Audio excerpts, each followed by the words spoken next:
lo que debo realizar, dame a conocer lo que debo sufrir, dame a conocer lo que silencioso, con modestia y en oración, debo aceptar, cargar y soportar. Sí, Espíritu Santo, dame a conocer tu voluntad y la voluntad del Padre, pues toda mi vida no quiere ser otra cosa que un continuado y perpetuo sí a los deseos y al querer del eterno Padre Dios. Amén. Entonces, ahora sí, pues queremos darle a todos la bienvenida. Mi nombre es Ricardo Mangel y mi esposa es Marianela Granados. Somos parte del grupo G41, Familia Entusiasta en la Fe, y somos parte de miembros de la Comisión de Escuela de Dirigentes y de parte de todos, de Noldan, de Alejandra, de Eugenia, de Jorge, de Tibisay, de Nelson, de Katy y de Federico. Queremos darle la más cordial bienvenida a esta charla y esperar que sea de sumo provecho para todos. Vamos a leer una pequeña oración que nos gustó mucho del libro Hacia el Padre y sentimos que tiene relación con el tema de hoy en la noche. Padre, hágase en cada instante lo que para nosotros tienes previsto. Guíanos según tus sabios planes y se cumplirá nuestro único anhelo. El ideal para el cual tu amor nos creó esté presente ante tus ojos y plasme íntegra nuestra vida. Por él lucharemos con todas las fuerzas. Danos, Padre, arder como un fuego vigoroso, marchar con alegría hacia los pueblos y combatiendo como testigos de la redención, guiarlos jubilosamente a la Santísima Trinidad.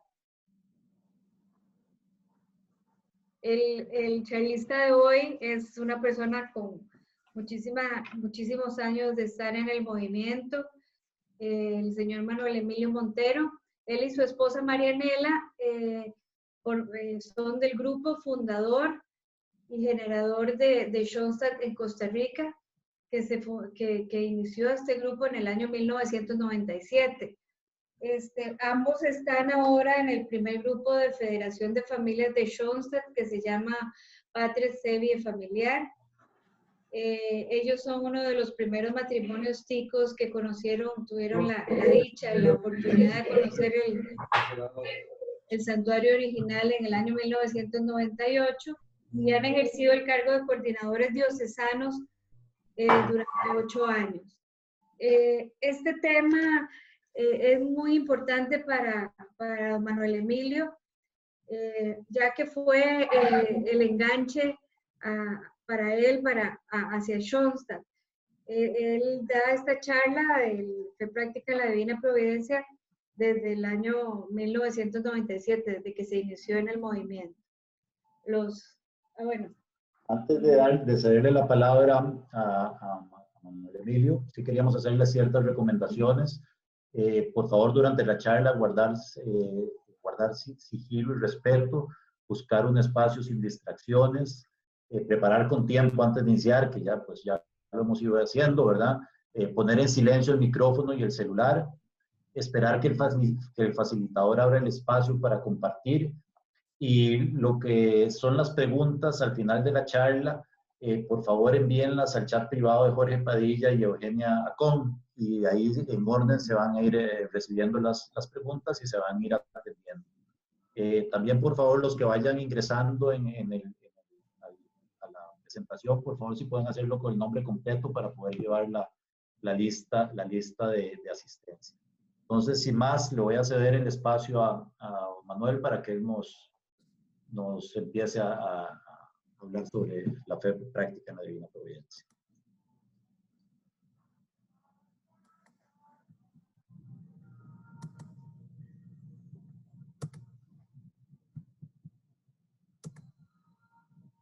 Estamos ahí compartiendo la pantalla ya. Sí, ahí la estamos viendo. Bueno, perfecto. Muy buenas noches a todos.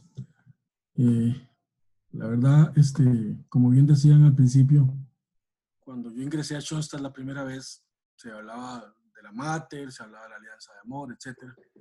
Y bien no eran temas que a mí me llamaban tanto la atención. Yo era un poco más cristocéntrico y no me...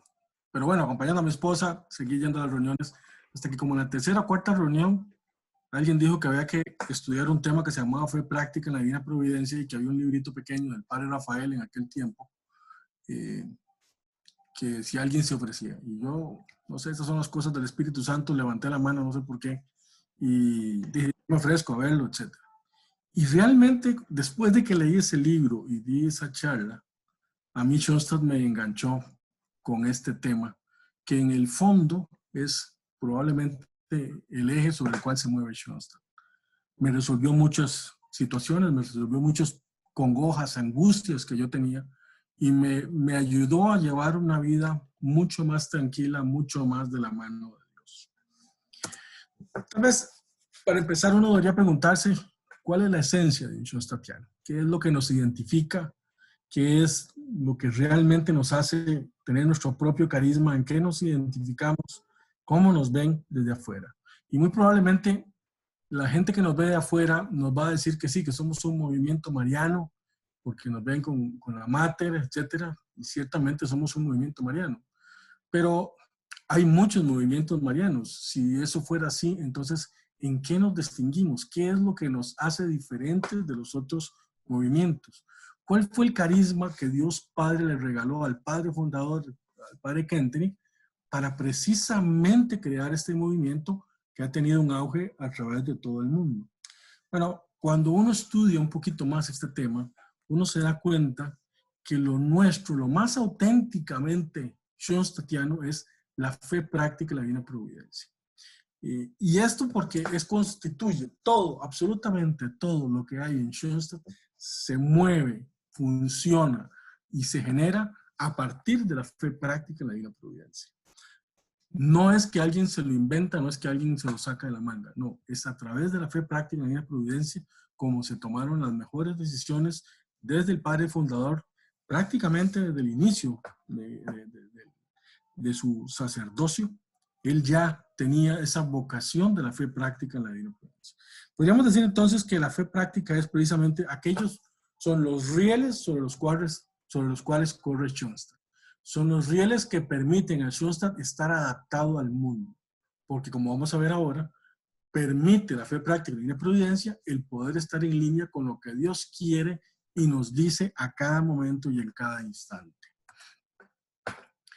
Ya la fe práctica está en la génesis misma del nacimiento del movimiento. Y aún antes, si vemos y nos recordamos un poco la historia del Padre Fundador, recordaremos que cuando el Padre en primera instancia dentro de los palotinos no le aceptan que él pueda llegar a ser sacerdote, uno de los sacerdotes que le había votado en contra de él le pregunta, bueno, ¿qué va a hacer usted ahora, señor Kentenich? Y entonces él le contesta, pues yo lo que tengo que hacer es ver qué es lo que Dios quiere de mí y a dónde me quiere Dios trabajando. Y esta respuesta fue tan profunda para ese sacerdote, que era uno de los que había votado en contra del Padre, que se reunió con nosotros, revisaron la votación y terminaron dándole el sí para que el Padre pudiera ejercer como sacerdote dentro de los palotinos. Pero ya incluso, cuando nos vamos incluso más atrás, cuando nos vamos incluso al acta de prefundación, como lo vamos a ver ahora, o incluso cuando nos vamos al acta de fundación, vemos que el Padre llega a la alianza de amor y llega al tema del santuario a través de la fe práctica de la providencia. Y todo, absolutamente todo lo que hay en Schoenstatt surge desde la fe práctica de la providencia. Bueno, reconocemos la historia, todos recordamos cómo nace el santuario, cómo el Padre se enfrentaba en aquellos años de 1914, que los primeros congregantes se iban para la Primera Guerra Mundial, qué hacía, qué no hacía, cómo hacía para encargarlos a esos jóvenes que no se sabía si iban a regresar o no.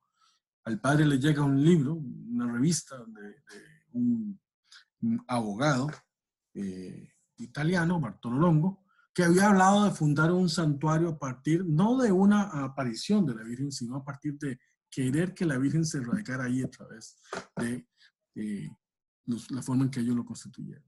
Y es a través de eso que el Padre entonces empieza a ver como que eso puede ser una señal para que él funde, junto con esos primeros congregantes, primero lo que era la Alianza de Amor y conjuntamente con eso el santuario original. El Padre llega a esto como, bueno, leyendo y viendo y creyendo que todos estos signos que se le estaban revelando en este momento, lo conducían, o Dios lo estaba conduciendo a que esto fuera lo que Dios quería de él y lo que Dios le buscaba y le marcaba. Poco a poco, realmente el padre va fundando Schoenstatt, no porque se le revela de un solo todo el movimiento, sino que conforme su vida va caminando, va viendo cómo es que Dios le va revelando a él mismo o a través de terceras personas, de causas segundas, como veremos ahora, se le va revelando muchas de las cosas que Dios Padre le pide que se vayan haciendo. No es entonces que de la noche a la mañana el padre cogió e hizo un plano y dijo, señores, esto va a ser Schoenstatt, esto va por aquí, esto va por... No, fue paulatinamente como se fue desarrollando conforme a lo que el padre percibía que Dios Padre quería de él. Y recordemos incluso el tema del acta de prefundación. Él es nombrado director espiritual de los jóvenes congregantes, y vean dos temas fundamentales aquí en relación a un trozo de esta acta de prefundación. El padre dice, me han nombrado director espiritual sin que yo haya hecho nada, absolutamente nada para ello. Entonces él percibe de una vez ahí, y en consecuencia debe ser voluntad de Dios. Por eso, y aquí la segunda parte importante es, una vez que percibimos cómo algo es de Dios, cómo debemos actuar nosotros, por eso acojo esta voluntad firmemente decidido a cumplir del modo más perfecto mis deberes para con todos y cada uno de ustedes. Aquí el Padre ya nos marca que cuando nosotros tenemos claro que Dios Padre se nos revela en que quiere algo de nosotros, nuestra obligación, nuestro deber es hacerlo de la forma más perfecta, de la forma que permita cumplir y llevar a cabo eso que está dentro del plan de Dios y de la cual nosotros formamos parte de ese plan de Dios.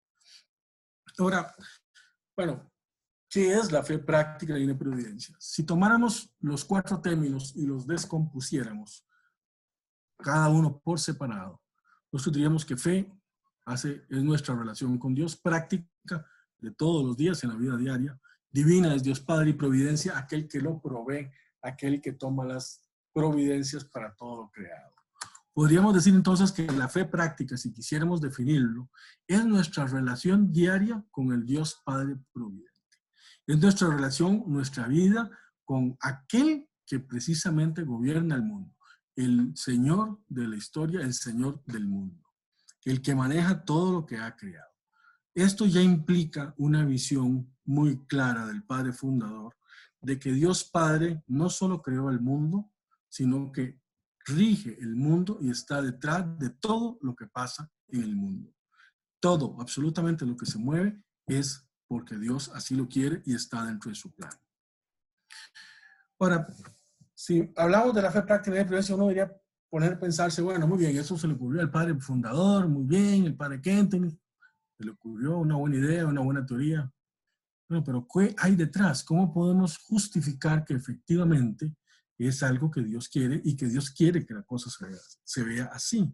Que el mundo se mueva en esa línea y bajo esta égida de la fe práctica y la providencia. Bueno, lo más fácil uno debería hacer es ir a los evangelios. Y vamos a ver algunos de ellos. Este evangelio es de Mateo 6, 25, 34.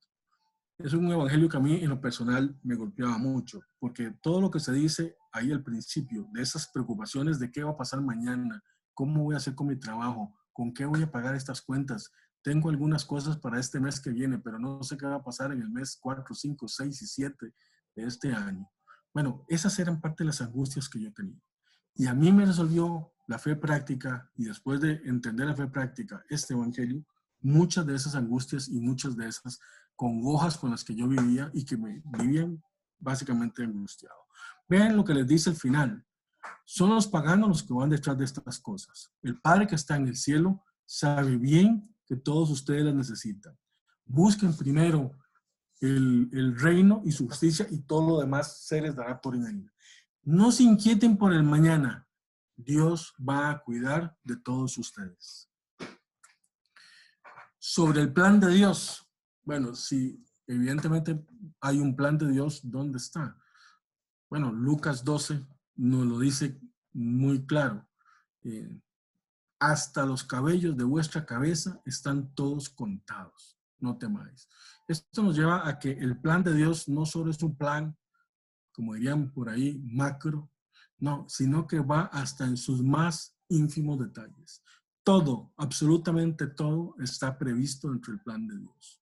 Y ahí que Jesucristo dijera esta frase en el Evangelio de Lucas: hasta los cabellos de vuestra cabeza están contados. Imagínense el detalle del plan de Dios. Y sobre los designios de los tiempos, vean cómo en este caso a los fariseos Jesús les reclama en el Evangelio de Mateo. Les dice, él les respondió: al atardecer ustedes dicen, va a haber buen tiempo porque el cielo está rojo como el fuego. O de madrugada dicen, hoy habrá tormenta porque el cielo está rojo oscuro. De manera que saben interpretar el aspecto del cielo, pero no los signos de los tiempos. Eso en realidad lo que nos lleva es a prever o a sentir que todas las cosas que pasan a nuestro alrededor, porque Dios Padre así lo quiere, es parte de lo que nosotros debemos estar leyendo y estar percibiendo para ver y sentir qué es lo que Él nos pide de nosotros. Ahora vamos, veámoslo con la Mater. ¿Cómo respondió la Mater al llamado? He aquí la sierva del Señor, hágase conmigo conforme a tu palabra. Esa es la actitud que uno debería tener delante de lo que Dios nos pide y delante de la fe práctica y la divina providencia. Una vez que sepamos que hay algo que Dios nos está pidiendo, que Dios nos está abriendo una puerta para que por ahí caminemos, la actitud debería ser esta. Precisamente esta de María, o la que hizo el Padre en el acta de prefundación que vimos hace un par de minutos. Esto debe ser obra de Dios y por tanto me propongo cumplirlo de la forma más perfecta que yo pueda hacerlo. Todo esto al final nos lleva claro que, primero, hay un Dios providente que se ocupa de su creación y cuida de ella. No podríamos entender, y aquí sí el Padre es muy claro, Dios Padre no solo creó el mundo, sino que rige el mundo y sigue detrás del mundo. Él busca precisamente que su plan de salvación, para eso mandó a su Hijo, se cumpla hasta en los más mínimos detalles. Y nuestra obligación como católicos, como cristianos, como chonstatianos sobre todo, es buscar cuál es ese plan que Dios providente tiene para nosotros. Entonces aquí ya nos desligamos un poquito más de esa creencia que somos un movimiento mariano. Somos sobre todo un movimiento patrocéntrico. Estamos en función de lo que Dios Padre quiere de nosotros. Y aquí una primera diferencia muy importante de cómo mucha gente afuera nos percibe. Si usted le pregunta a muchos sacerdotes diocesanos o a gente que llega y dice, no, estos son muy marianos, estos solo creen en María. No. Los chonstatianos, y por eso la esencia fundamental, nuestro carisma más importante, la fe práctica, es que somos patrocéntricos y vamos con lo que el Padre Dios quiere de nosotros. Eso está en la base de Schoenstatt, eso está así en la médula de Schoenstatt. No podemos pensar, ciertamente está María, ciertamente está la alianza de amor, pero a la alianza de amor se llega por la fe práctica y la providencia. De tal manera que tenemos una relación muy importante de saber que nuestra principal carisma está ahí centrado en lo que Dios Padre quiere. Por eso la meditación de la vida diaria, que ustedes habrán oído, por eso el tema de saber pedir lo que Dios. Vean ustedes la oración del Espíritu Santo que ustedes leyeron al principio. Hazme saber lo que tú quieres de mí, pues toda mi vida no quiere ser un continuado y perpetuo sí a los deseos y al querer del eterno Padre Dios. Amén. Igual la oración del inscripción. Todo, absolutamente está en función de Dios Padre. Eso es fundamental. Eso nos hace diferentes de otros movimientos marianos. Eso es una esencia, eso es nuestro carisma, es nuestro puño, es nuestra marca, y eso es lo que todo chonstatiano tiene que tener realmente muy claro en su corazón y en su mente y en su estilo de vida de llevar adelante. Ahora, ¿cuál es el sentido de la fe práctica? ¿Qué nos permite a nosotros la fe práctica? Primero que todo, la fe práctica nos ayuda a nosotros a poder salir de la problemática de la separación de fe y vida. Si nuestra esencia como chonstatianos es hacer lo que Dios nos pide, si queremos seguir los planes de Dios, entonces nuestra relación, nuestro día a día, en el trabajo, en la escuela, en el colegio, en nuestra familia y donde estemos, es ver qué es lo que Dios quiere de nosotros. Y eso implica necesariamente una relación de unir lo humano y lo divino, de unir la naturaleza y la gracia y de tener una visión de que Dios es, junto con nosotros, los que vamos a lograr llevar esto adelante. Esta es, por decirlo así, la cosmovisión que tiene el Padre Fundador. Recordemos que hay, a través de la historia y de la filosofía, muchas formas de explicar la historia. Ustedes recordarán, los que pasaron por la universidad en aquellos tiempos, no sé si ahora será igual, por lo menos cuando nos hablaban de Carlos Marx, del marxismo, ¿cómo lo explicaba? Bueno, explicaba la visión del mundo a través de la lucha de clases. Y si hablaban de Hegel, hablaban de la tesis, de la antítesis y de la síntesis. Esa era la forma como ellos explicaban el mundo. Bueno, el Padre Fundador explica el mundo y la forma como el mundo debe conducirse y cómo debe funcionar con base en la fe práctica y la providencia. Es esa unión del hombre con Dios Padre para llevar adelante lo que Dios Padre ha planteado, para llegar a lo que realmente es nuestra meta, que es la vida entera. Y eso nos permite, sobre todo a nosotros, los laicos, los que tal vez estamos en el mundo viviendo y actuando, el poder mantener una relación con Dios a través de la fe práctica que nos permite incluso aspirar a la santidad o por lo menos a caminar hacia el estado de santidad. Es en última instancia también una praxis, es decir, es una forma de llevar la vida. No solo es una cosmovisión teórica, digámoslo así, una forma de explicar el mundo, cómo debe ser, sino que además el Padre creó, como vamos a ver al final, toda una práctica de cómo puedo hacer yo eso. Y eso es tal vez uno de los puntos más importantes del Padre Fundador, que no solo te deja en un punto allá teórico por arriba, así, la santidad, hay que aspirar a la santidad. Bueno, pero ¿cómo? Bueno, el Padre Fundador nos lo aterriza. Usted puede aspirar a la santidad si usted va y sigue lo que es el plan de Dios, y hay una metodología para buscar esa forma de llegar allá. Lo más importante en este aspecto es llegar a que nosotros, los laicos, que estamos en el mundo, inmersos en el mundo y consecuentemente abiertos a todas las situaciones que nos puede plantear el mundo, tentaciones, etcétera, el que nos permite que puede haber, si seguimos la fe práctica y la providencia, la forma de cómo yo puedo desentrañar el plan de Dios. Ya no solo son solo las personas, los santos, los que se meten, los monjes allá en un convento a meditar y a adorar todo el día, los que pueden llegar a ser santos. No, es que en la vida práctica, el Padre Fundador con esta visión nos permite precisamente tener y aspirar a que los laicos tengamos ese papel dentro de la iglesia. Ahora,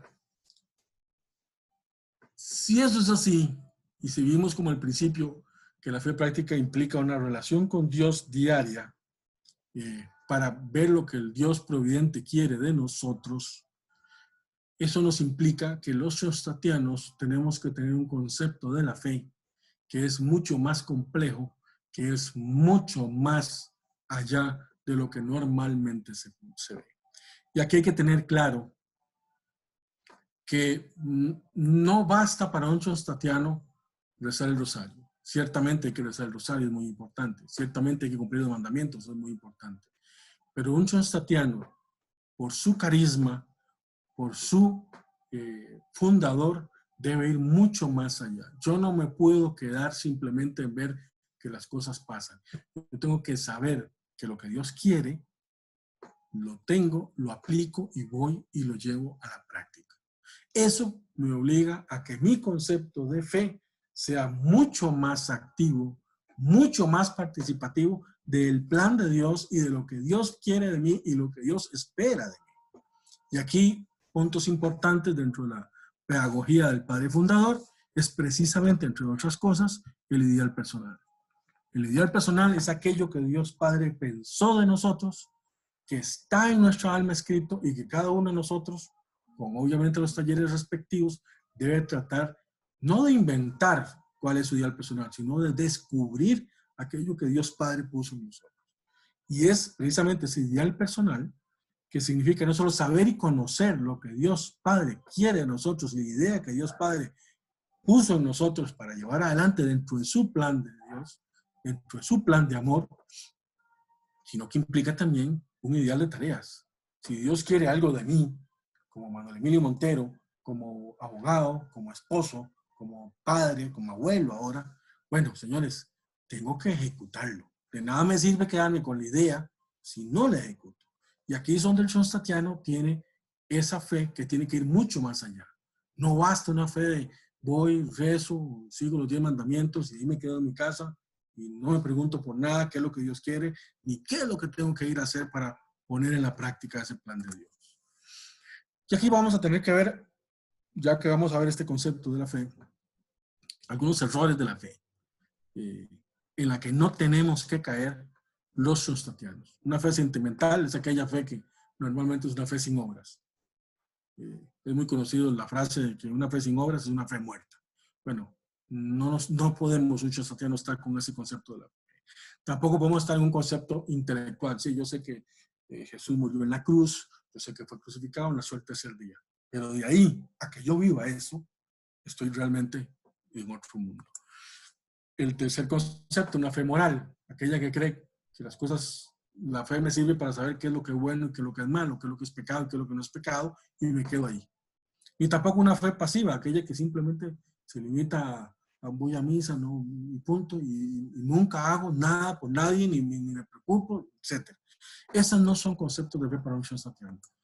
El concepto de la fe, y aquí lo dice todavía muy claro en el Evangelio de Jesucristo, en Mateo, cuando dice, no solo los que me dicen Señor, Señor, son los que entrarán en el reino del cielo, sino los que cumplen la voluntad de mi Padre que está en el cielo.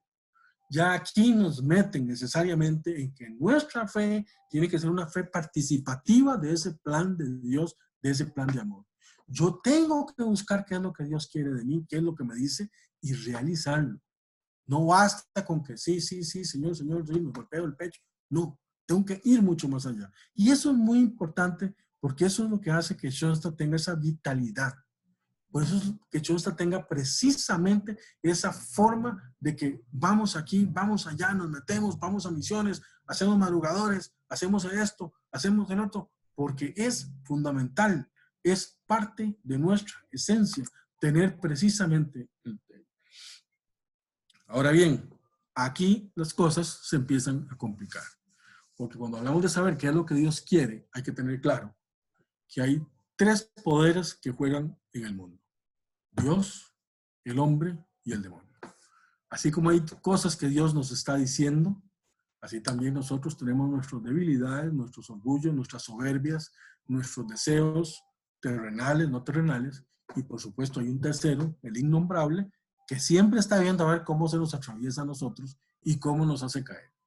Y eso es importante tenerlo muy claro, porque entonces cuando yo pretendo discernir y saber qué es lo que Dios quiere, debo saber si realmente esto es de Dios o si es un capricho mío o, por el contrario, es algo todavía peor que viene del demonio.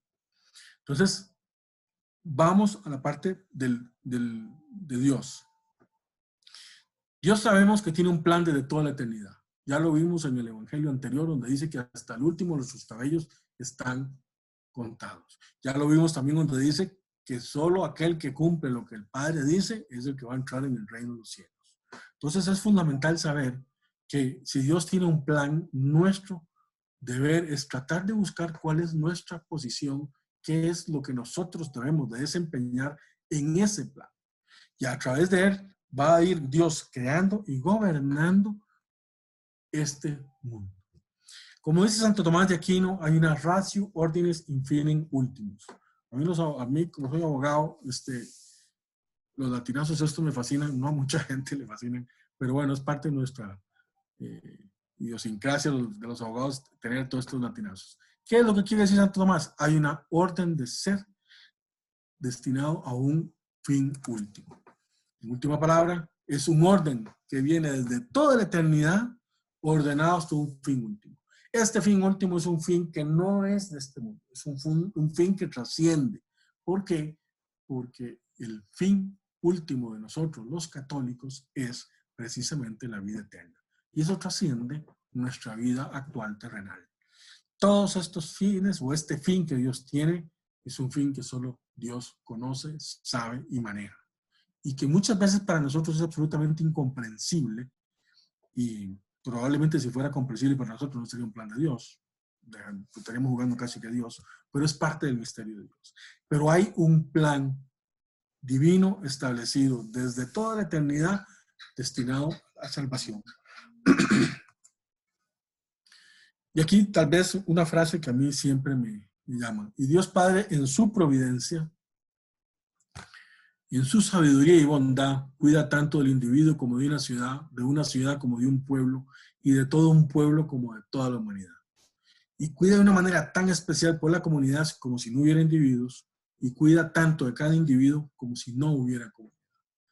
Eso es parte del misterio de Dios. Cómo estas cosas Dios logra manejar, que las cosas que me benefician a mí, a vos, al otro, a cada uno de ustedes que está viendo esta charla, y a todos en conjunto, y cuida de todos sin que nos estemos chocando unos con otros, es un tema que solo Dios lo sabe. Es parte de ese misterio. Santo Tomás de Aquino nos dice, además, que Dios gobierna al mundo a través de las causas segundas libres. La causa primera es Dios, la causa segunda son los hombres, los instrumentos libres que siguen voluntariamente su plan y sus designios. Aquí hay que tener claro lo siguiente. Ciertamente a Dios no se nos va a aparecer a nosotros hoy día en una zarza como se le apareció a Moisés.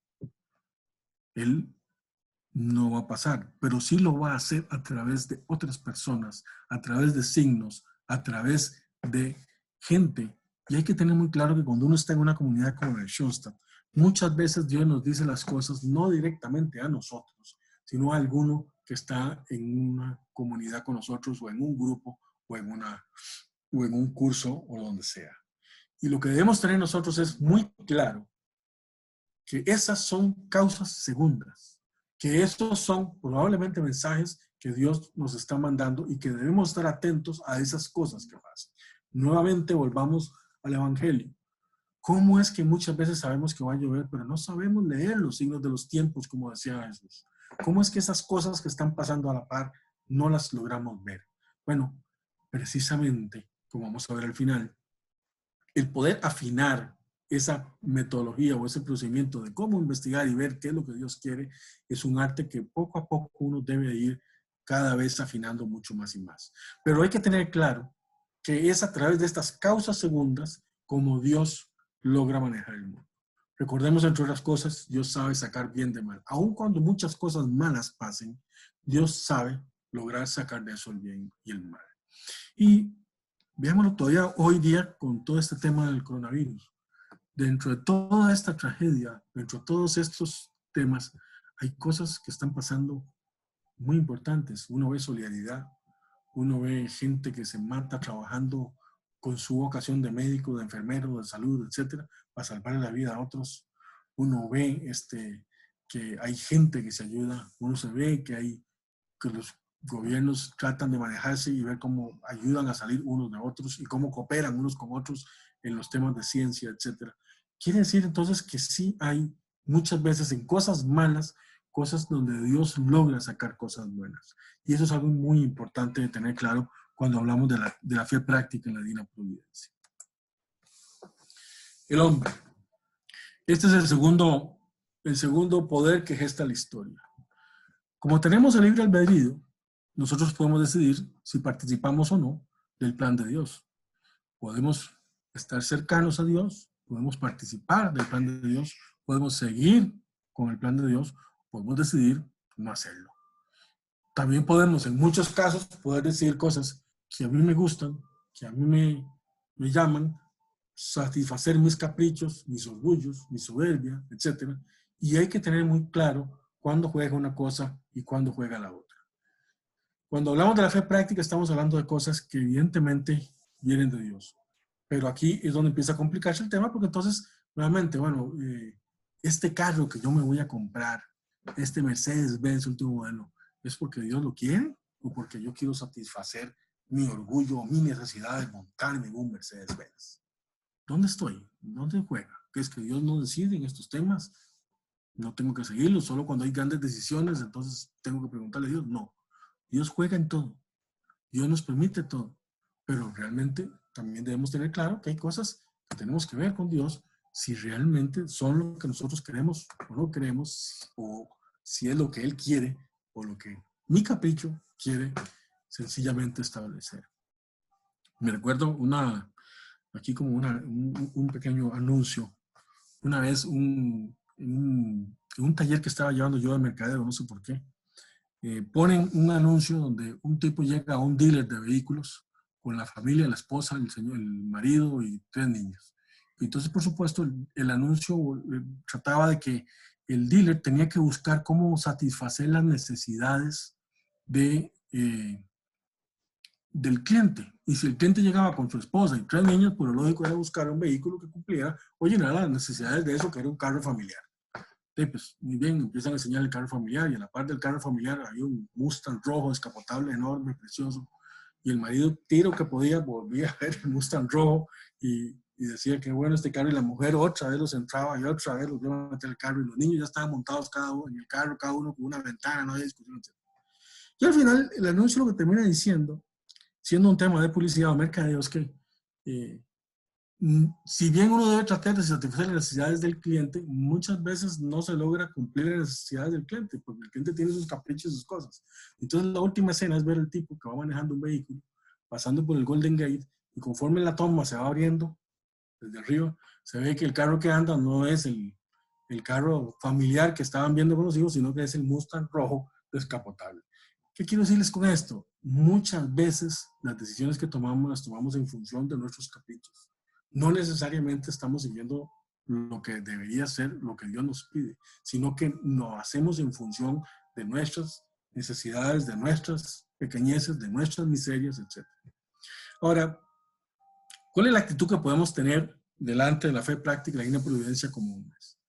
Uno, como ya la describimos, es el pasivo.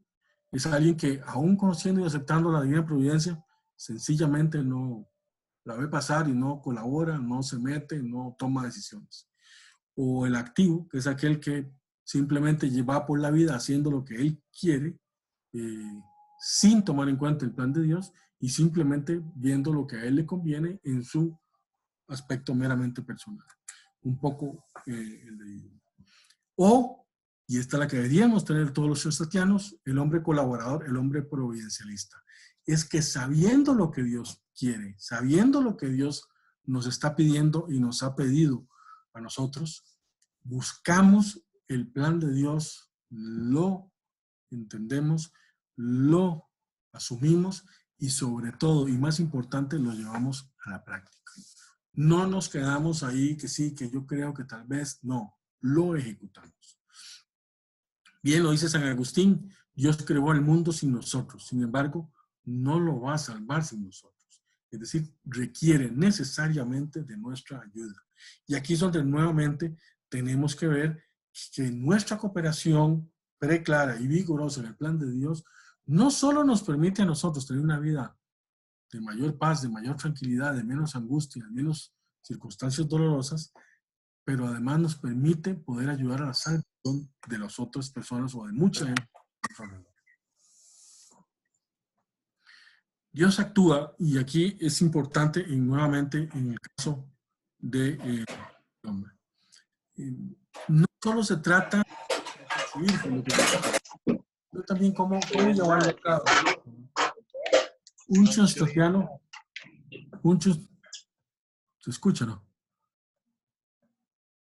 Un chostatiano debe necesariamente tomar acción en relación a aquellos temas que Dios le está pidiendo y él sienta que está en su alma.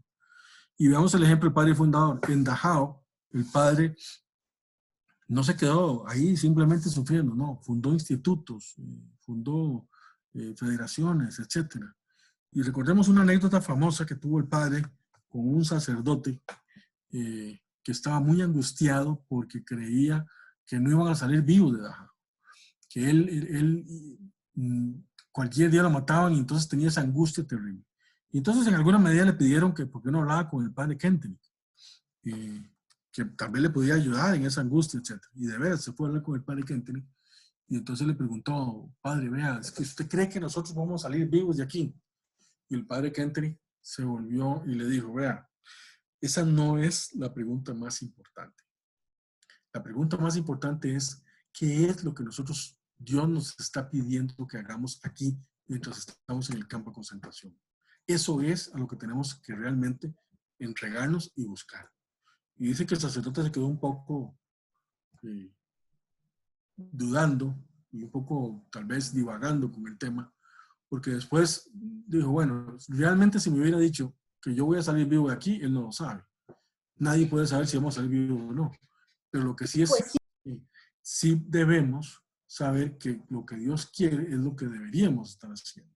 Y de veras entonces el sacerdote se le quitó un poco la angustia y trató de ver y trabajar un poco mucho más en esto.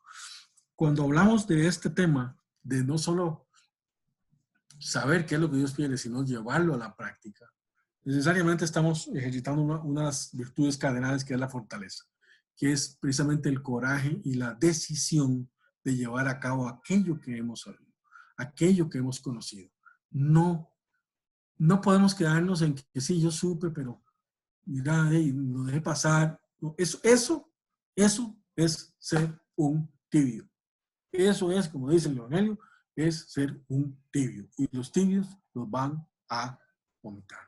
Entonces hay que tener muy claro que nosotros sí tenemos, como shonstatianos, una necesidad de no solo saber y conocer y percibir, sino además de ejecutar. Y hay que ser audaz. Muchas veces hay que tomar decisiones que uno no cree que debe llevarlo a cabo, pero como bien dice el dicho, quien quiere lo que Dios quiere, puede lo que Dios puede. Y ahí sabemos que en todos estos casos, si es parte del plan de Dios, contaremos necesariamente con su ayuda y con su gracia para llevar adelante ese trabajo. Muchas veces nos topamos con la angustia. Primero debemos tener claro que la angustia no es un tema de Dios. Dios no nos quiere angustiados. Dios nos quiere felices, Dios nos quiere con paz. Y esa es, creo que en alguna medida, la meta de todos los católicos, tener paz. Pero lo que sí tenemos que tener claro es que sí permite Dios que en algún momento sintamos cierto nivel de no seguridad, cierta angustia, porque ayuda a que precisamente si tenemos esa falta de seguridad, ese nivel de duda de qué es lo que está pasando, es cuando tenemos que agarrarnos de Dios. Y eso hay capítulos y ejemplos muy claros en el Evangelio, incluso en el Hecho de los Apóstoles con San Pablo, cuando le dice, quítame este aguijón que tengo aquí que me mata. Y Dios le dije, no, uy, perdón, se fue la luz acá, no, ya llegó. Quítame y Dios le dice, no, porque eso hace que tú estés ligado a mí. Es interesante mucho que la angustia es algo que muchas veces nos agarra y nos mata. Y que pretendemos muchas veces solucionar la angustia asumiendo seguridades que no necesariamente están en Dios, sino más bien en tener efectivo, en tener dinero, en tener cierta cantidad de bienes que asumimos que eso nos va a dar la garantía de poder tener una vida tranquila, etc. Y ahí es donde tenemos que buscar realmente dónde está nuestra seguridad. Está en Dios, está en nuestros ahorros, está en nuestros montos. Tenemos que saber que hay que depender de Dios, de que tenemos que tener esa sana dependencia o ese sano desvalimiento, como dice muchas veces el Padre Fundador, en Dios, para precisamente buscarlo en Él, tener la seguridad en Él, tener la fe en Él y centrada la esperanza en Dios Padre. Ahora viene aquí el Señor, el de los malos. Tenemos que partir claro que Él existe, y si ustedes ven el Hacia el Padre y lo leen con detenimiento, verán que ese libro que fue escrito en Dachau por el Padre Fundador, cada 2 o 3 páginas van a ver que el demonio está ahí citado. Y es muy claro que evidentemente el Padre lo percibió en muchos de esos lugares y que era evidente que el demonio existía y lo hacía patente en la vida de todos ellos. Dios permite la acción del demonio, pero recordemos que es enemigo vencido, vencido por Dios, vencido por Jesús y por la cruz y la resurrección de Jesús. Y ahí hay que tener claro que entonces nuestra fe es bien fundada en Dios, porque el demonio puede actuar contra nosotros, pero siempre Dios está en la posibilidad de sacarnos adelante a nosotros. Él sabe sacar bien del mal y sabemos muy bien que muchas veces el demonio siempre va a andar ahí metiéndolo en la cola. ¿Cómo interviene el demonio? Lo primero que hace es dividir al hombre de Dios, separa al hombre de Dios. Y eso lo vemos mucho hoy día. O sea, es muy poca la gente que realmente ya vive cercana a Dios. La gran mayoría del mundo uno lo ve, aunque con estas pandemias uno ve que hay mucha gente que nuevamente se ha arrimado. Hay mucha gente que realmente vive separada de Dios y cada vez lo vemos más. O sea, las herejías antropológicas, las herejías que los mismos hombres hemos creado, el matrimonio igualitario, muchas otras cosas, ¿cómo se llama? El matrimonio igualitario, entre otras cosas, sí hay cosas que hemos venido creando y que precisamente al sacar a Dios, muchas de estas cosas se vienen dando. Y el demonio ataca ahí, separando al hombre de Dios para después sacar a Dios providente y así hacer vacilar la confianza en Dios Padre. Ahora bien, vamos ahora sí a la parte práctica. Bueno, si todo esto es correcto, ¿cómo podemos saber qué es lo que Dios quiere?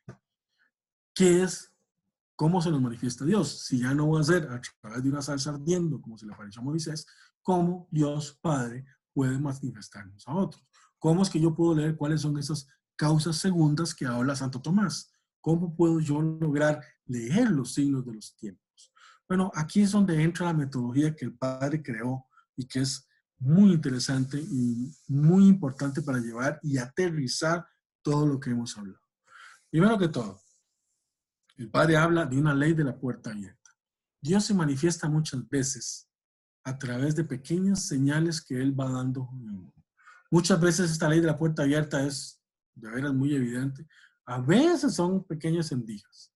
Pero esa puerta abierta puede ser, si hay dos poderes dando vueltas, el divino y el diabólico, puede ser de una u otra forma. Hay que saber discernir cuando realmente eso viene de Dios o viene del otro lado. Por ejemplo,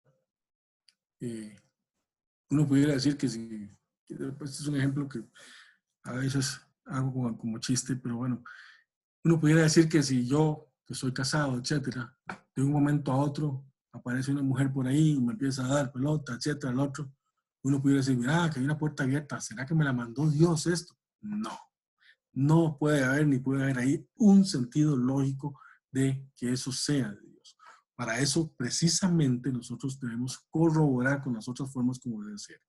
Una vez que hemos decidido llevar adelante, el segundo punto es la ley de la resultante creadora.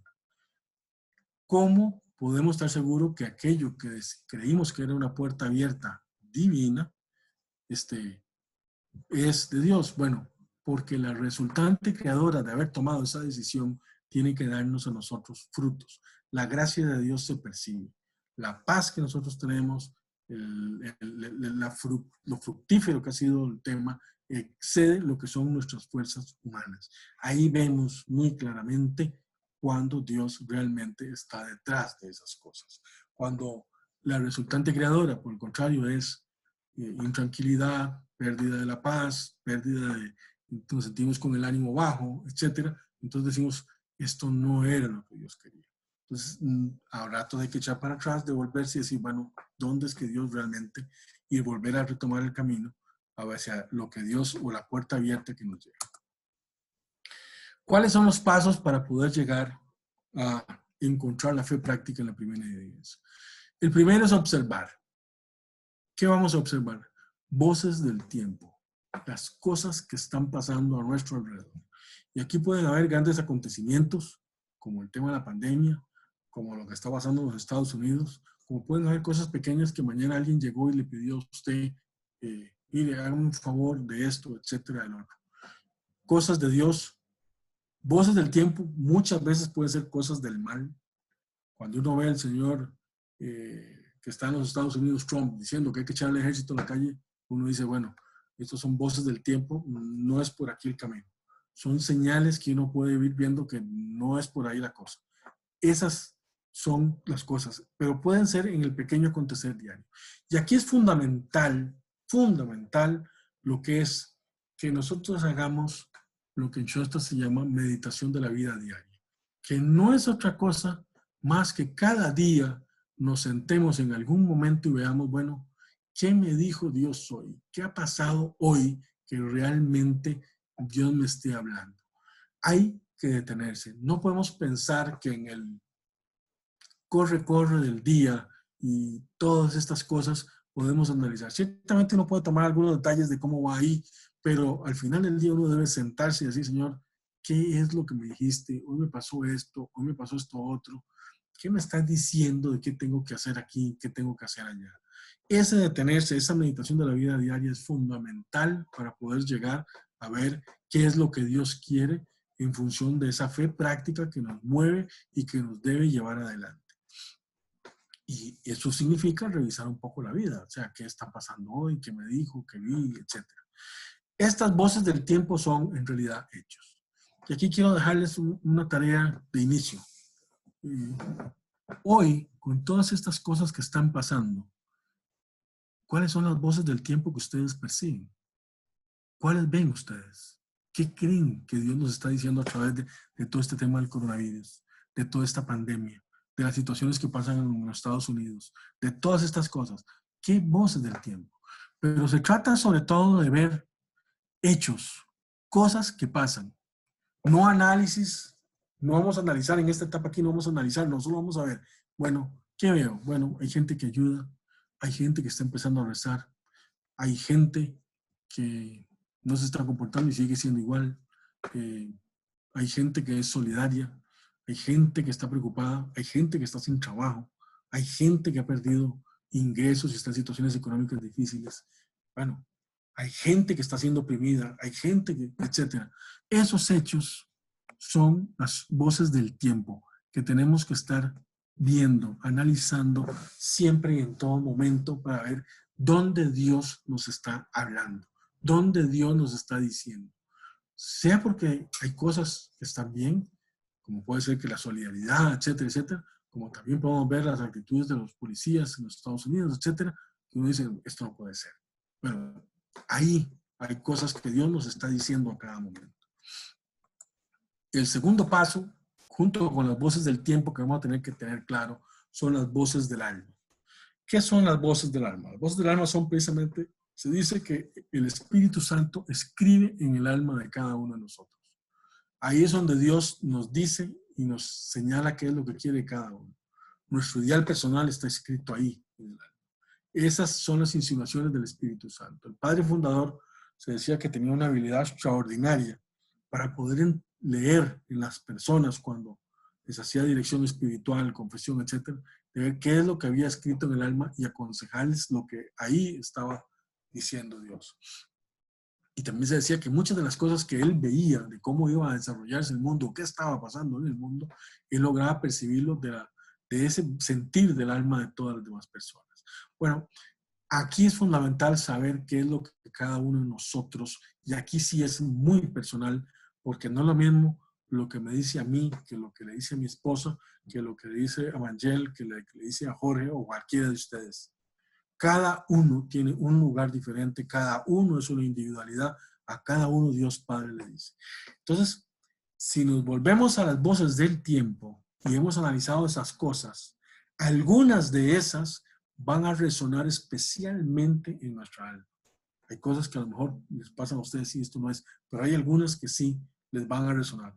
Bueno, eso es porque esa sensibilidad de tu alma está en función de ese tema que vos, o esa voz del tiempo que vos estás sintiendo. Y aquí es importante porque es donde ya Dios, habiendo escrito en nuestra alma, nos dice por dónde es que yo tengo que ir. Y por último, tenemos las voces del ser. Esos son el orden objetivo del ser querido por Dios. Básicamente, se los explico así. Yo hoy soy abogado, soy esposo, soy padre de familia, soy católico, vivo en Costa Rica, etc. Eso es mi orden de ser objetivo. ¿Cuál es el orden de ser de un martillo? Pues ser martillo. ¿Cuál es el orden de ser de un abogado? Pues ser abogado. Justicia, etcétera, buscar las cosas justas, legales, etcétera. Bueno, es exactamente eso. Ese orden de ser, de mis condiciones, de lo que yo tengo, de lo que yo soy, de mi estado de ser, de mi estado civil, es lo que es el orden de ser. ¿Y por qué es importante? Porque cuando nosotros valoramos todas estas cosas del voces del tiempo, vemos la puerta abierta para ver si es diabólica o es divina, y si vemos que hay algunas que nos resuenan en nuestra alma, entonces yo puedo corroborar, bueno, si Dios me está pidiendo esto, si soy casado, tengo una familia y tengo que cuidar de una familia, pues pareciera que las cosas van por este lado. Rara vez Dios te pide algo extraordinario. No es que vas a dejar a tu familia, a tus hijos y te vas a ir a Namibia a buscar cómo salvar a los antílopes. No, normalmente va a ir mucho en ese orden de ser. Si somos laicos, si estamos en el mundo, si somos familia, si somos parte de eso, entonces Dios nos va a querer que en ese mundo, en ese metro, en esa distancia que nosotros tenemos a nuestro alrededor, en nuestro trabajo, tengamos que ver cómo estamos o qué es lo que tenemos que hacer de lo que Dios nos pide. Ambas voces, o las tres voces, nos sirven para detectar lo que Dios está hablando en el mundo, lo que Dios ha puesto sensibilidad en mi alma para que yo de alguno de esos puntos pueda hacerlo y que yo corroboro con lo que yo hoy soy en mi estado de ser, en lo que yo hoy soy como persona y que va en línea con eso. El hecho, por ejemplo, de que hoy una serie de matrimonios esté aquí oyendo esta conferencia es porque muy probablemente esa voz del ser de ustedes como matrimonio va en función de entender que mucha de su labor va a estar en relación a todo esto, en relación a ser matrimonio, a ser padres de familia, etc. Y por ahí tiene que ir realmente lo que Dios muchas veces nos pide y lo que Dios muchas veces nos pide. Una vez que hemos observado y hemos corroborado estas tres voces, viene el segundo paso, es discernir. Ok, muy bien. Un chostatiano tiene que necesariamente sentarse y decir, hacer esa meditación y decir, bueno, tengo estos elementos, tengo estas voces del tiempo, tengo estas voces del alma que a mí me suena aquí, yo soy casado, tengo esto, bueno, tengo que conjugar todo esto. Entonces, ¿qué es lo que Dios me quiere? Ahí tengo que asegurar mi actitud filial con Dios, obviamente. Y normalmente comparamos situaciones análogas. Si yo soy un matrimonio, voy a tener que ver algo con matrimonios. Cotejo con estas voces del ser, veo cuál es mi orden de ser. No podemos esperar que Dios me pida que yo con 60 y pico de años vaya al Everest, no a evangelizar al Everest, porque ahí no es el lugar donde voy a aguantar, o sea, no duro ni 10 minutos ahí subiendo. Entonces, puedo ir a evangelizar, probablemente a otro lugar más cerca, etc. Si soy casado, entonces debe estar en función de ese estado civil mío, de mi deber de estado, y obviamente debe estar dentro del magisterio de la iglesia, y obviamente debe estar dentro de lo que es Schoenstatt, mi ideal comunitario o mi ideal personal. Entonces, todo esto permite para discernir y asegurar cuándo realmente estamos moviéndonos en esa puerta abierta divina y que no nos estamos moviendo hacia una puerta abierta diabólica. O que me estoy moviendo dentro del ámbito de lo que es un mero capricho mío. Y hay que tener muy claro que esos tres hay que saberlos conjugar. Y aquí vienen los últimos dos pasos. Una vez que ya he discernido y pareciera que Dios es por aquí, decido. No nos quedamos ahí en una nube de especulación dando vueltas, sí, es que yo creo, es que voy a pensarlo, que voy a meditarlo, etc. Y normalmente realizo de inmediato. Inmediatamente veo. Aquí en la realización sí hay que tomar en cuenta no solo lo que Dios quiere, sino cuándo Dios lo quiere. Eso significa que nuestra decisión, nuestra actitud o nuestro actuar debe estar en función del tiempo de Dios. Y hay que estar claro. Y aquí lo vamos a ver ahora en detalle. Muchas veces Dios tiene su tiempo. Y se dice normalmente como norma que cuando uno le pide algo a Dios, Dios tiene tres posibles respuestas para uno. Sí, que es la primera respuesta. Sí, pero no todavía. O te dice la tercera respuesta, no, tengo algo mejor para vos y te decide por algo diferente. Hay que tener claro que muchas veces puede ser sí, pero el tiempo no es ahora. Y hay que esperar muchas veces esa señal divina. El padre fundador usaba una técnica que para mí parece que es genial. Uno, cuando él actuaba y tenía una idea, o mejor dicho, percibía que Dios quería algo, siempre esperaba dos cosas. Uno, una señal de Dios que le dijera, sí, hay que hacer esto. Y dos, que hubieran colaboradores que llegaran a ejecutar eso. Y así fue como se dio Horde, etcétera, y otra serie de temas que creo que ustedes ya conocen o han oído mencionar en Schoenstatt. Es interesante que incluso el padre fundador muchas veces rezaba 3 días y esperaba esta señal y entonces actuaba. Ese consejo que incluso lo usábamos, nos daba mucho el padre Guillermo, cuando era asesor de Costa Rica, es una señal. Uno sabe muchas veces que uno le escribió al padre, padre, mire, necesito que hay que resolver esto, y creemos que esto vino por aquí, y era algún problema así medio complejo. Uno sabía que el padre pasaba 3 días en que no te contestaba. Al tercer día, te mandaba un mail, te decía, mira, sí, creo que esto va por aquí. Y uno al principio no entendía un poco por qué esos 3 días, por qué duraba tanto en contestar y no contestaba de inmediato. Bueno, después entendimos, porque nos lo explicó, que es que muchas veces él tomaba esos 3 días para rezar el tema y esperar precisamente ese momento, saber, bueno, cuál es la decisión que tengo que tomar. A veces las decisiones tomadas así de inmediato en caliente no siempre pueden ser lo mejor. Hay a veces que esperarse, tomar esos 3 días, rezarlo y después decidir. Y es importante también ver que realmente esta señal de Dios está así, ahí vamos. Muchas veces pasa que tomamos el tema y tarda un tiempo en que la cosa se resuelva y tarda un tiempo en que se den los frutos. No siempre son inmediatos. Y basta ver la historia de Schoenstatt, por ejemplo, en el caso del exilio, con el mismo padre. O sea, el padre tomó la decisión de hacer la carta el 31 de mayo y le costó 14 años en el exilio hasta que las cosas otra vez se volvieron a reacomodar y lo volvieron a restituir. Si analizáramos esto a la luz de la fe práctica, uno podría decir, bueno, el padre contestó la carta el 31 de mayo, lo mandaron al exilio y se mandó 14 años en Milwaukee, y uno dice, bueno, se equivocó. El año 10 uno podía decir, se equivocó el padre. Bueno, él estaba seguro de que lo que había hecho, lo había hecho conforme al plan de Dios y de que tenía paz en su alma.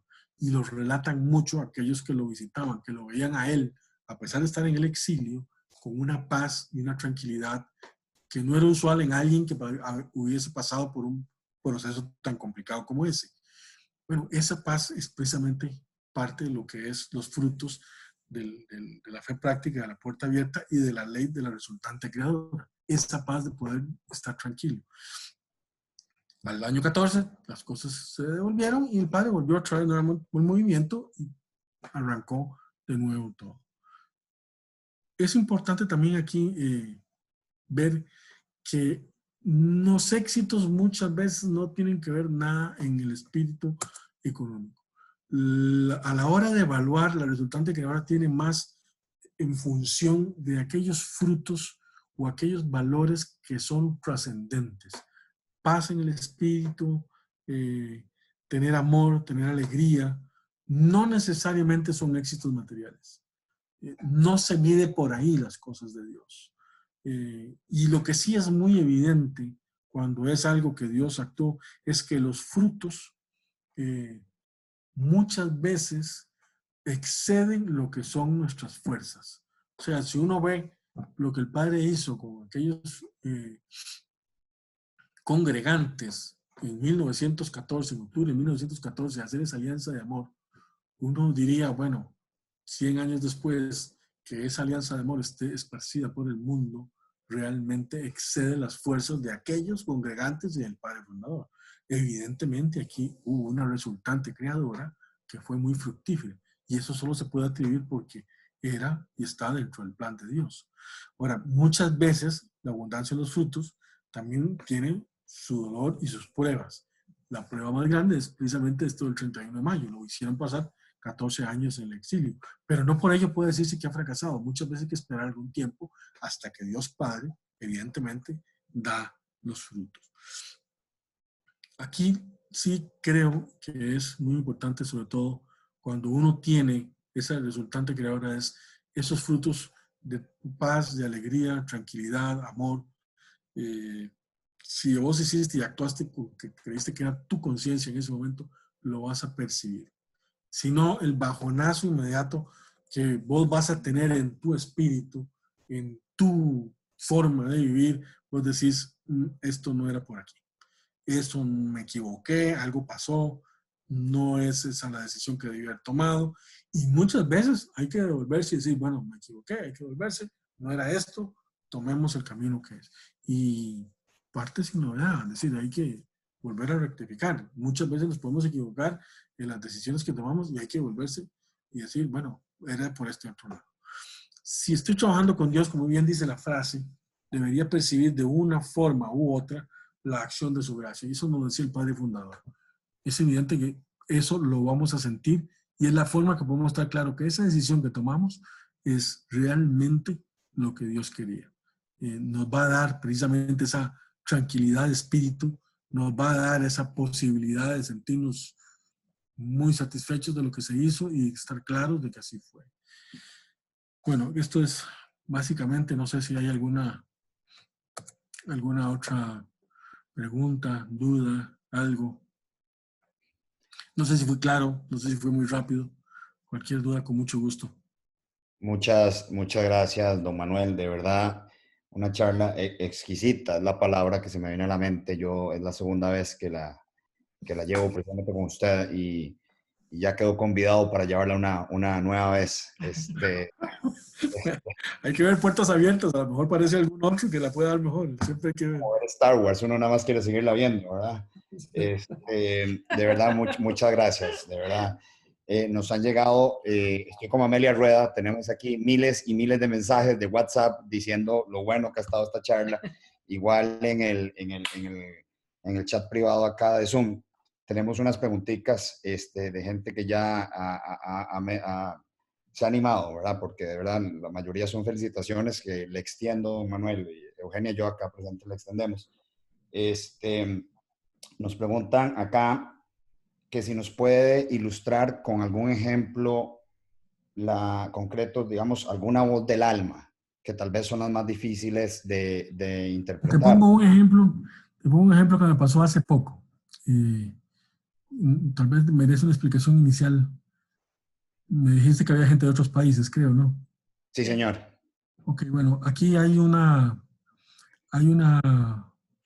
apostolado muy importante que se llama Las Obras del Espíritu Santo, que maneja un padre, el padre Sergio, y cuyo apostolado es que le dan de comer a niños, a gente que no puede tener para comer, le dan a los hambrientos, y con esto de la pandemia todavía se les ha hecho más complicado. Para que tengan una idea del tamaño, creo que atienden, según he visto algunas cifras, alrededor de 100,000 personas en todo el país. O sea, imagínense el tamaño de que abarcan todo el país, en Punta Arenas, en todo lado, y le dan de comer a esa cantidad de gente. Pongo este ejemplo, que es un ejemplo personal. Obviamente no quiero que esto se sienta como que me estoy poniendo flores, ni mucho menos.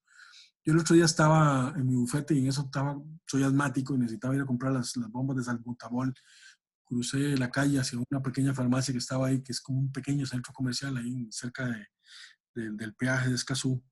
Y bueno, entré a la farmacia, me compré el salbutamol. Cuando salía, veo que hay un carro parqueado ahí y que andan ellos usan unos chalecos rojos. Y con todo esto, el tema, algo había visto de ellos, veo que en eso, entrando como la cinta amarilla, que es una pequeña pastelería que existe aquí, por los vitrales vi que estaba el padre Sergio. Yo no lo conozco. Pero vean ustedes cómo el tema fue así así que uno ve que marca el Espíritu Santo. Mi deseo inmediato fue parar. El carro quedó parqueado en medio parqueo, atravesado. Me bajé con la puerta abierta, entré al lugar y le dije, usted es el padre Sergio, ¿verdad? Y me dice, sí, se sonrió.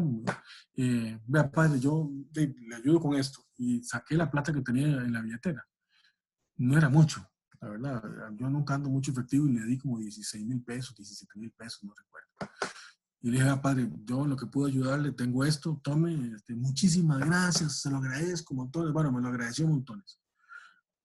Ahí no solo yo vi, esa persona que estaba ahí, o sea, vi una voz del tiempo ahí, vi la necesidad de todo esto que está pasando, de que ellos están ayudando a muchísima gente, ya algo de televisión había visto, pero además ahí inmediatamente lo que sentí y lo viví así muy claramente es, tengo que ir a ayudarle. Conste, les advierto que después me arrepentí, porque yo dije, ¿cómo es que le vas a dar 16,000 pesos? Que es como agarrado. Casi que después me quedé dándole vueltas, de irme de vuelta y haberle conseguido, haberle dado más, porque la labor que hacen realmente es increíble. O sea, hay que ver el trabajo que ellos hacen y las necesidades que deben tener. O sea, darle de comer a niños todos los días, a toda hora, por 100,000 personas alrededor de todo Costa Rica, realmente es un esfuerzo. Pero ahí es donde vos ves un ejemplo donde inmediatamente fue algo que me brotó, porque precisamente fue ahí que el Espíritu Santo va y dice, dele lo que tenga. Ciertamente había todo esto, las necesidades y todo, y que uno ve que hay gente que está fregada, pues yo lo agarré, lo vi y no lo conocía. Y ese es un ejemplo que les pudiera dar, o sea, personal, les pido que tampoco es así como gran cosa, porque al final, como les digo, no era mucho el dinero que tenía. Después me quedé, como les digo, así dando vueltas, qué bruto, yo de irme bajado y de haber ido al cajero un poquito más y de haberle dado, que agarrado, miserable, bueno, pero bueno, fue lo que me nació en el momento. Y él me agradeció un montón, me dice, mire, se lo agradezco, muchísimas gracias, porque que alguien entre así, improvisa, imagino que para él tiene que haber sido sorpresa, seguro la gente llega a pedirle, va bien, pero bueno, pero ese es un tema que como uno a veces, muchas veces siente en el alma. Igual así, muchas veces uno siente que uno va de un momento a otro, hay algo que te cae de momento y dices, esto es así. En el trabajo, muchas veces vos sentís, hay cosas que dices, mira, no, yo no me voy, no, eso no va a comer. Y te parás y decís, no. O le decís, sí, mire, yo con mucho gusto le ayudo, etc. Son cosas que uno ve. Normalmente vos sentís y tenés, en todas estas situaciones que están pasando, usted siente que hay ciertas cosas en que usted siente que le llegan más unas que otras. Probablemente hay gente que, por ejemplo, salieron esos famosos manatíes nadando ahí por el lado del Limón y hay gente que dirá, madre, qué lindo. Y hay gente que sentirá eso. Hay otros que dirán, ¿cómo puedo ayudarle a estos que no les estoy ayudando? O que yo tengo para poder darles un poquito para que algo. Bueno, ahí es donde vos sentís en el alma, vos lo sentís. Y lo que sí hay que estar muy claro, y lo dice mucho el Padre, es que uno primero tiene que estar en gracia, segundo, estar muy atento a las cosas que están pasando alrededor de uno, porque si uno pasa recto por el mundo, corriendo, detrás de lo que va persiguiendo todos los días en el trabajo, difícilmente vas a ver esas cosas que te están pasando alrededor. Por eso es importante detenerse y revisar y estar muy atento a las cosas que pasan. Eso es como un arte, tenés que afinarlo, tenés que sentirlo poco a poco. Y sí lo vas sintiendo. Y el segundo punto importante es tener muy claro tu ideal personal. Eso es fundamental, porque es una guía importantísima que te dice qué es lo que Dios quiere de vos y por dónde quiere que conduzcas. Y eso te ayuda muchísimo a guiar tu vida. Y a ratos, como dice el Padre, también a ratos las almas hay que agarrarlas y sacudirlas un poco porque están llenas de polvo y entonces no perciben o no pueden permitir porque nunca les han ayudado. Pero bueno, eso es más o menos, les pongo ese ejemplo porque es que me sale más que lo viví recientemente y me quedó un poco más claro ese punto. Pero es que fue una cosa innata, yo lo agarré, lo vi, paré el carro y dije, tengo que ir a dar a este señor este plan. Y como les digo, no era ni mucho el que andaba. Después ya me quedé. Pero bueno, en fin. Realmente le nació del alma. Sí, bueno, exactamente. Así como lo decís, nació del alma. Y todavía tengo la cosa dando vueltas. Bueno, ¿qué más quiere Dios? ¿Por qué me lo puso ese día ahí? ¿Crean que de ahí murió? Porque no, ahí qué es lo que él quiere. También tengo, bueno, en fin, ahí tengo que darle vuelta todavía. Sí, y lo he visto en televisión como 8 veces más, así que por algo la señal todavía sigue dando vueltas ahí. En el año entrante nos cuenta qué pasó después. Tenemos otra pregunta acá, don Manuel. Nos ponen, siempre queda la duda de cómo poder explicar las guerras, enfermedades o muerte y cómo son parte del plan de Dios y cómo es la manera más sencilla de explicarle a otras personas que no entienden o no conocen la fe práctica en la divina providencia. A ver, hay 2 puntos importantes ahí. Recordemos que nosotros tenemos el libre albedrío y podemos decidir por el bien o por el mal. Muchas veces este tema de la guerra es decisión de eso, es decisión de cosas que no se deciden como Dios quiera, sino por lo que yo quiero, nuevamente, entro el yo quiero, o considero que estos son mis intereses y por eso entonces se defienden así, etcétera. Y por supuesto que cuando hablamos de la parte del demonio vimos que lo primero que se hace es separar a Dios de todas estas cosas. Precisamente la fe práctica y esa cosmovisión del Padre lo que hace es unir ambas cosas. Pero lo usual es que en el mundo se dividan ambas cosas. Entonces ya no es Dios el que está participando y está dirigiendo el mundo. Es que los seres humanos estamos cogiendo un camino sin tomar en cuenta a Dios y nos vamos por ese camino.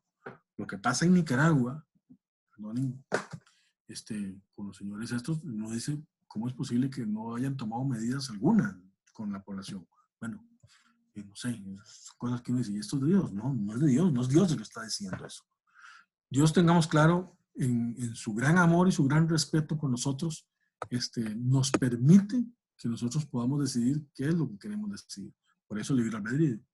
Y permite muchas veces que pase. Lo que sí tenemos que tener claro también desde el punto de vista de la fe práctica es que todas esas cosas malas, Dios sabe sacar cosas buenas. Hay cosas que entre toda esa maldad que los hombres hacemos, muchas veces Dios sabe sacar y hace bien todas esas cosas.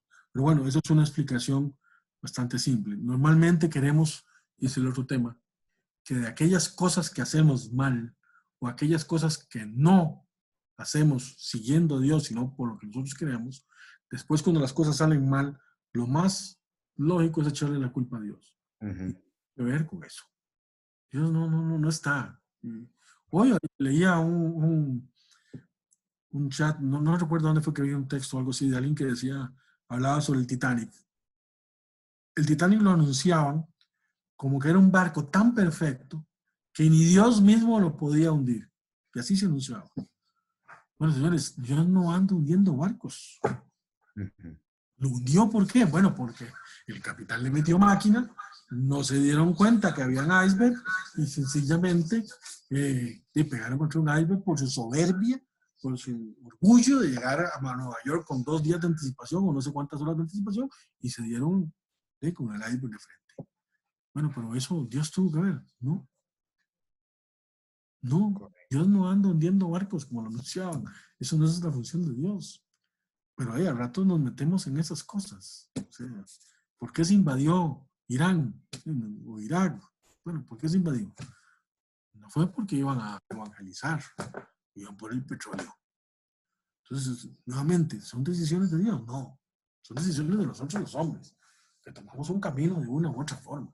Y después decimos, es que ¿por qué se permite? ¿Dónde está Dios? Pues, si lo sacamos, como bien decían, hasta de las escuelas, ya ni en las escuelas está la imagen de Dios, porque no es prohibido. Por eso.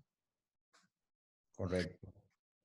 Correcto. Tenemos, hay varias preguntas, pero hay algunas que son repiten, entonces vamos a escogerlas un poquitico. Me disculpa alguien si no leo la pregunta, pero también por cuestión de tiempo tenemos que seleccionarlas. Tenemos aquí una pregunta muy aterrizada, muy bonita, a mí me gustó mucho. Usted mencionó ahora, y es cierto completamente, que Dios está en todo, ¿verdad? Entonces, pone acá, ¿hay algún consejo que podamos aplicar en la fe práctica de la Divina Providencia para adolescentes escogiendo carrera? Sí.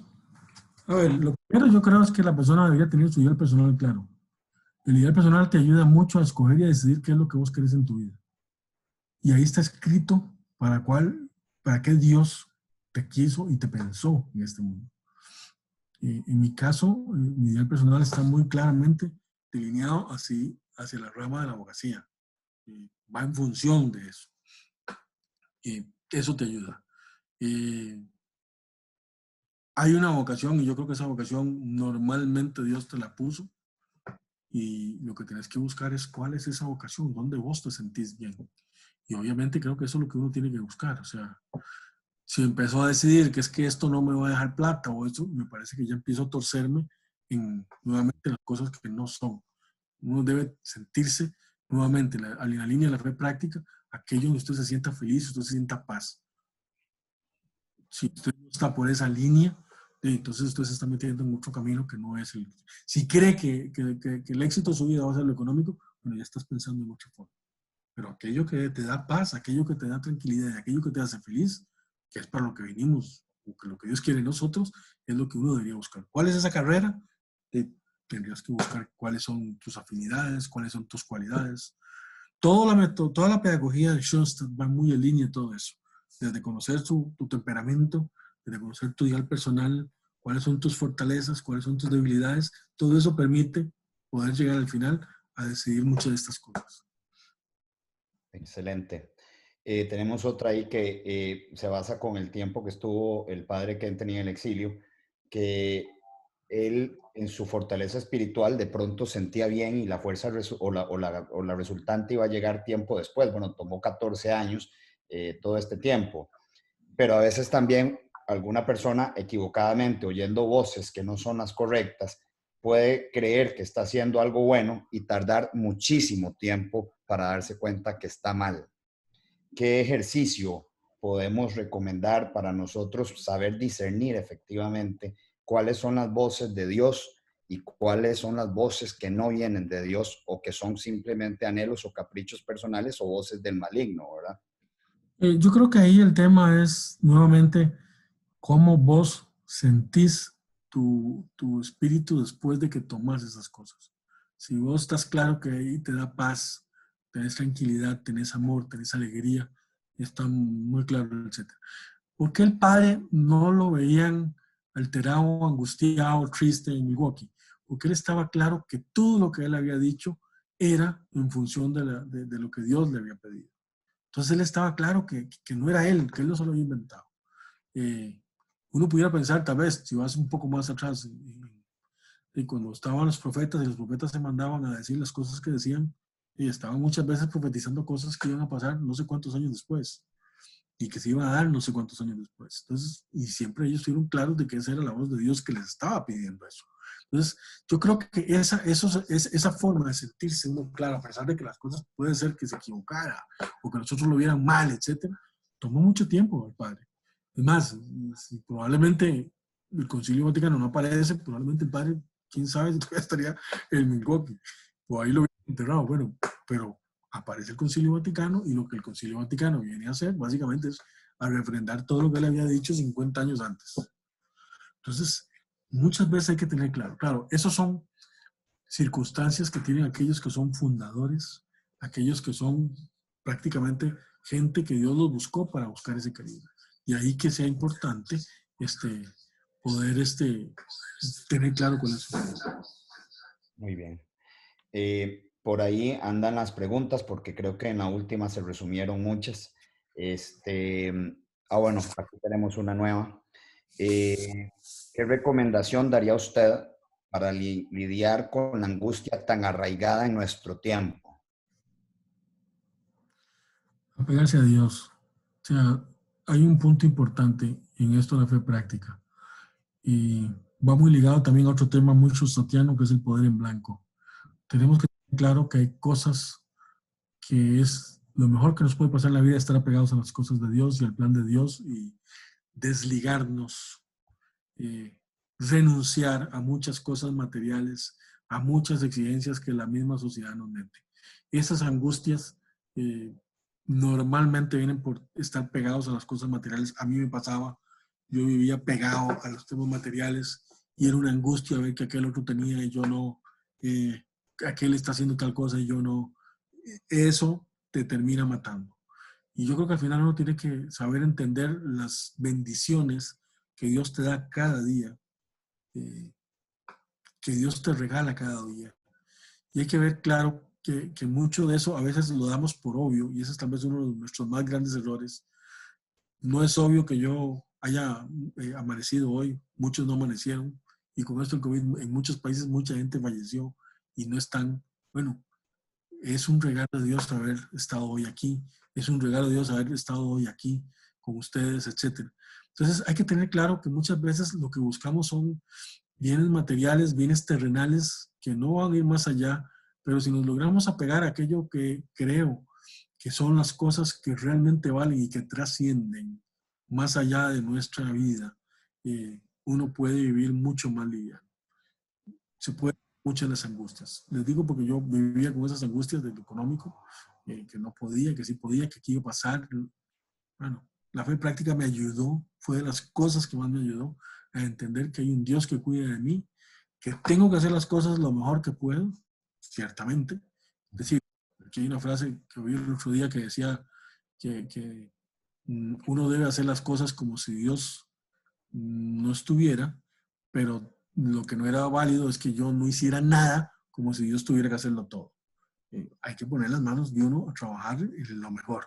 Y vean ustedes, como decía el padre fundador al principio en esa acta de prefundación, voy a hacerlo de la mejor manera posible. Voy a hacerlo de la forma más perfecta posible. Entonces, yo creo que eso es lo que uno tiene que hacer. Muchas veces nos llenamos de cosas que no valen. Entonces, y te angustian y te complican la vida. Bueno, eso es un poco mi consejo, les voy a ser sincero. Yo me quité de la cabeza un montón de cosas que me arrastraban, porque la fe práctica me dijo claramente, Señor, usted va a cuidar, yo o el Padre va a cuidar de mí. Lo que tengo que buscar es lo que quiere de mí y dónde me quiere de mí. Y seguir esa línea. Punto. Pero bueno. Muy bien. De verdad, no, queda clarísimo y para ahondar muchísimo, ¿verdad? Porque es exquisito, el tema es buenísimo. Debe agradecerle, don Manuel, de verdad, el tiempo que ha dispuesto para esta charla con todos nosotros, la buena disposición y la forma en que nos ha ayudado con todas las preguntas. Vamos a ver, aquí hay una. Vamos, yo creo que con esta cerramos porque si no, no terminamos. Con gusto. Gracias. La fe intelectual se puede considerar en una fe soberbia en la que creo saber todo y me vuelvo cuadrado en las cosas de Dios, y el que falle en lo más mínimo no lo tolero, y lo que hago más bien es alejar a los miembros. Bueno, creo que es un comentario más que pregunta. Si tiene algo que agregar, don Manuel, sobre el comentario. Básicamente el tema, cuando hablé de la fe intelectual, es aquel que yo creo que va un poco más en esa línea que él está diciendo, en el sentido de que muchas veces tenemos muy claramente los principios, pero de ahí a vivirlos hay una distancia y un mundo. Y muchas veces sí. Ahí él lo liga, me parece que también esa fe intelectual meramente teórica, por decirlo de alguna forma, a otros temas de que y es un poco lo que Jesús criticaba de los fariseos, que veían la paja en el ojo ajena, pues no veían la tuca en el ojo propio. O sea, muchas veces la gente se vuelve tan soberbia que todo es perfecto, etcétera, pero si se equivocan. Y Dios, vean ustedes que lo que más dio fue, lo que más Jesús más quiso fue demostrar que Dios es Padre, que Dios es misericordioso. Y precisamente hay pasajes enormes sobre eso. O sea, el de la adúltera es increíble. O sea, todos los días van a pelear porque eso es lo que decía la ley. Y, bueno, ¿quién tiene derecho a juzgar nada? Correcto. Vamos por ahí. Entonces, sí creo que sí, un poquito va por esa línea. Hay que tener claro que de todo lo que Jesús enseñó, la verdad. Correcto, no, buenísimo. Y no sé si alguno, lo dejo ahí, quiere alguna otra pregunta, yo con mucho gusto, si me las mandan, ahí se las puedo, o les puedo ayudar en lo que pueda, con gusto. Muchas gracias. De hecho, era lo que iba a comentar. Tenemos el chat con todos los asistentes. Si alguien queda con alguna consulta que podamos extender, nos la mandan por el chat de WhatsApp y nosotros ahí le tocamos el pie, o como decimos acá en Costa Rica, nosotros ahí nos apoyamos en don Manuel para poder contestarla. De verdad agradecido con usted, don Manuel, agradecido con toda la gente que ha asistido. Hoy tuvimos full house, en algún momento por ahí me pasaron el reporte, sigo como Amelia Rueda, ¿verdad? 107 personas conectadas. Está bueno. De verdad, encantados, muchas gracias, muy provechosa la charla. Le cedemos en este momento entonces a Nela y a Ricardo Mangel para la despedida y consagración y la invitación a la próxima. Y ya me salgo yo de pantalla, ya les paso el... Gracias.